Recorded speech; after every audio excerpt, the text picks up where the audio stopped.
აჭარის მთავრობის თავმჯდომარე არჩილ ხაბაძე დღეს ამერიკის შეერთებული შტატების საზღვაო ძალების ხომალდის ბალქელის დელეგაციას შეხვდა. დელეგაციის შემადგენლობაში არიან კომანდორი ფილიპ სობეკი, გემის კაპიტანი მეტ ფილიპსი და საზღვაო ქვეითი ძალების ატაშე ვიცე-პოლკოვნიკი რიჩარდ ბრეიკი.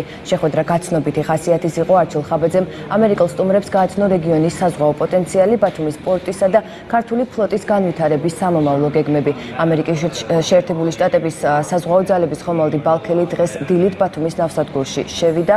4-დღიანი ვიზიტის ფარგლებში ამერიკული გემის ეკიპაჟი შეხვდება სანაპირო დაცვისა და საზღვაო პოლიციის წარმომადგენლებს და გეგმილია ერთობლივი სწავლებები და სპორტული ღონისძიებები. ჩვენ მაქსიმალურად ვცდილობთ, რომ ეს ორი დღე დაუთმოთ და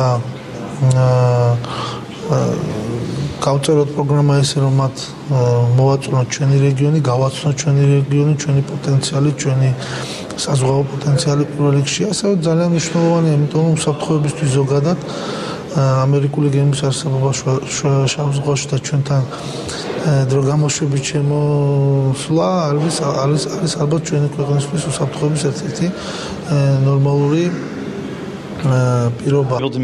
ჩვენ შეხვდით აჭარის მთავრობის ხელმძღვანელს და ვისაუბრეთ ჩვენი ვიზიტის შესახებ. განვიხილეთ საქართველოსა და ამერიკის შეერთებულ შტატებს შორის ურთიერთობები. ჩვენთვის ძალიან მნიშვნელოვანია ქვეყნებს შორის პარტნიორობის გაგრძელება.